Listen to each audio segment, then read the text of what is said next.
Nagpur smart city बनत आहे आणि या स्मार्ट सिटीमध्ये सध्या रस्त्यांचं जे आहे सिमेंटीकरण सुरू आहे आणि सिमेंटीकरणाचा प्रकोप हा नागपूरकरचा सामान्य नागरिक सहन करत आहे। आपण पाहू शकता माझ्या मागे की हे जे न्यू ज्ञानेश्वर नगर इथलं घर आहे आणि हे घर जवळपास 5 फूट जे आहे आतमध्ये आहे आणि त्यामुळे इथल्या नागरिकांना अतोनात त्रास सहन करावा लागत आहे। पावसाचं पाणी असो किंवा सिवरेजचं पाणी ते जे आहे जर जास्त प्रमाणात आलं तर या लोकांच्या घरामध्ये सुद्धा हे पाणी घुसतं आणि त्यामुळे मोठा त्रास जो आहे इथल्या नागरिकांना होत आहे।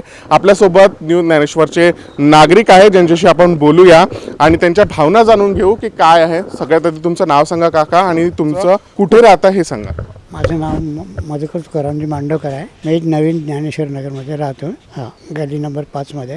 हां, तुमच्या मागे जे घर आहे ते तुमचं आहे आणि हे जवळपास 5 फूट जमिनीमध्ये घुसला आहे मेन रोड पासनं। काय त्रास होत आहे आणि कशामुळे हे त्रास तुम्हाला होऊन राहिला?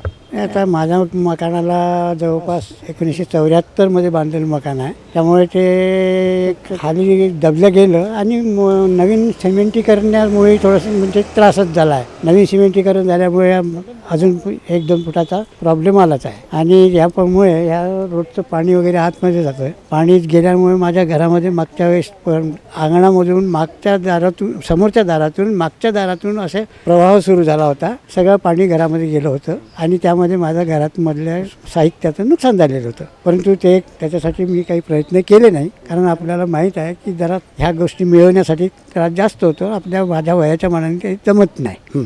आज माझं वय 83 वर्ष पूर्ण झालेलं आहे, 84 मध्ये पदार्पण करता, म्हणून मी कुठल्याही भानगडीत पडत नाही। मी माझ्या सोयीनुसार माझं काम करत असतो। आता अंगणामध्ये पाणी जमा होत असल्यामुळे मी समोरच्या अंगणावरती शेड टाकलेला आहे। शेड टाकल्यामुळे यावर्षीला पाणी कमी प्रमाणात आलं आहे, पण रोडचं पाणी उतरतं आहे।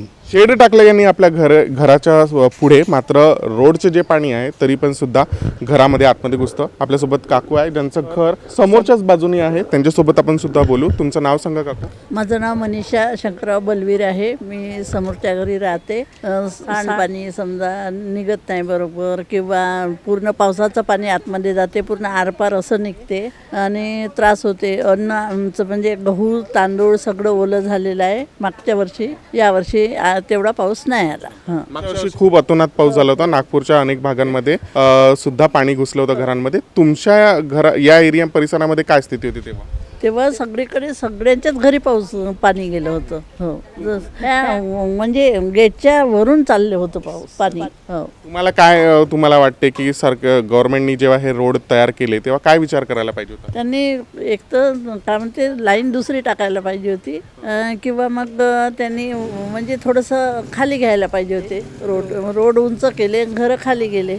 आपल्यासोबत अजून एक महिला आहे ज्यांचं घर सुद्धा बाजूला आहे, त्यांना सुद्धा हाच त्रास सहन करावा लागतोय। काय हा प्रॉब्लेम आहे तुम्हाला तुमच्या एरियामध्ये आणि यासाठी तुम्ही काही प्रशासनाशी किंवा अधिकाऱ्यांशी बोलले होते का? अधिकारी जेव्हा आले होते तेव्हा आम्ही सगळेजण त्यांच्यासोबत गेलो होतो आणि बोललो होतो की हे रस्ते आम्हाला एवढे उंच नको पाहिजे, पण ते आमचं ऐकलं नाही आणि त्यांनी डे बाय डे हे रस्ते उंच होत गेले आणि आमचे घरं खाली होत गेले। आता आम्हाला पाण्याला किती फेस करावं लागते, सगळ्या गोष्टी पावसाळ्यामध्ये आम्हाला त्रास होतो। ते तर काम करून चालले गेले, पण त्याचा आम्हाला काय बेनिफिट? ते तर आपलं करतात आणि निघून जातात, त्याचा आम्हाला भुगतान भोगावं लागतं ना।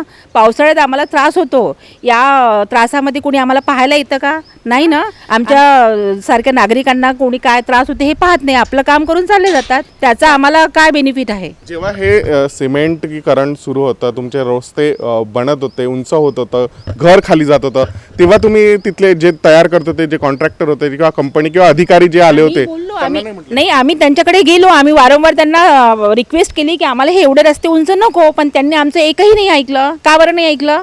माझा हा क्वेश्चन आहे, का बरं नाही ऐकलं? आम्हाला जो त्रास सहन करावा लागत आहे ते येतात का पाहायला? रस्ते बांधून चालले जातात। या पावसाळ्यामध्ये काय स्थिती होती जेव्हा पाऊस मोठ्या प्रमाणात जो आहे मागच्या पावसाळ्यामध्ये पाऊस झाला, याही पावसाळ्यामध्ये पाऊस झाला, तेव्हा काय स्थिती होती तुमच्या एरियामध्ये? सांगितलं का? आमच्या घरामध्ये पाणी येतं। सगळ्यात मोठा प्रॉब्लेम आमचं घर खाली गेलं। ह्या रस्ते उंच झाल्यामुळे आमचा प्रॉब्लेम हा आहे की आमच्या घरामध्ये पाणी येतं। ते पाणी जाण्यासाठी काय उपाय? प्रशासन ते हे रस्ते मोठे मोठे करून चालले चालले जातात. आम्हाला त्रास किती होतो, आम जनताला किती त्रास होतो हे पाहायला येतात ते कधी. आता तुम्हाला काय वाटते की गव्हर्नमेंटनी महानगरपालिकेनी यांनी काय याच्यावर तोडगा काढायला पाहिजे, काय करायला गव्हर्नमेंटनी याच्यावर तोडगा काढायला पाहिजे. आम्हाला आम जनतेला जो त्रास होतो त्याच्यासाठी पण त्यांनी लक्ष द्यायला पाहिजे. माझी ही रिक्वेस्ट आहे. नागपूरचं सिमेंटीकरण आणि विकास होत आहे, मात्र विकासाच्या नावावर आता जे आहे अशा प्रकारे काम होत आहे. हे माझ्या मागे जर पाहू शकता आपण तर 2 फूट घर खाली गेलं आहे आणि जो रस्ता आहे तो 2 फूट वर आला आहे. असाच त्रास 5-5 फूट लोकांचे घर जे आहे ते खाली गेले आहे आणि याचाच त्रास लोकांना होत आहे. जवळपास मोठ्या प्रमाणात जर या परिसरामध्ये पाऊस आला तर त्याचा भुर्दंड इथल्या नागरिकांना भरावा लागत आहे. 50 ते 60 वर्ष जुने इथले घर आहे. मात्र गव्हर्नमेंटनी जेव्हा या परिसरामध्ये सिमेंटीकरण करण्याचा विचार केला किंवा ही योजना आखली तेव्हा मात्र इथल्या परिस्थितीचा आढावा घेतला नाही आणि त्याचाच भुर्दंड आज न्यू ज्ञानेश्वर नगरातल्या नागरिकांना भरावा लागत आहे. त्यांच्या घरात प्रत्येक पावसाळ्यामध्ये गुडघाभर पाणी हे असतंच. त्यामुळे त्यांनी जी आता मागणी केली आहे की गव्हर्नमेंटनी या विषयावर एक तोडगा काढावा, जेणेकरून जे घर जुने आहे त्या घरामध्ये पाणी जाता कामा नये आणि त्यांना जी आहे सुविधा मिळावी काहीतरी, की त्यांच्या घरात कुठल्याही पावसाळ्यामध्ये पाणी जाऊ नये. 9 वर्षानंतर आज महानगरपालिकेचे ज्या निवडणुका झाल्या आहे, आता तरी नगरसेवक नागपूरकरांना मिळाले आहे. ते नवखे नगरसेवक जे आहे, जे या प्रभागातून सुद्धा निवडून आले, ते या लोकांच्या समस्येवर तोडगा काढतील का किंवा विचार करतील का किंवा ही समस्या जाणून घेतील का, हे पण पाहणे गरजेचं आहे. कॅमेरा पर्सन राजेशसह मी प्रकाश शुंकलवार, महाराष्ट्र TV 24 नागपूर.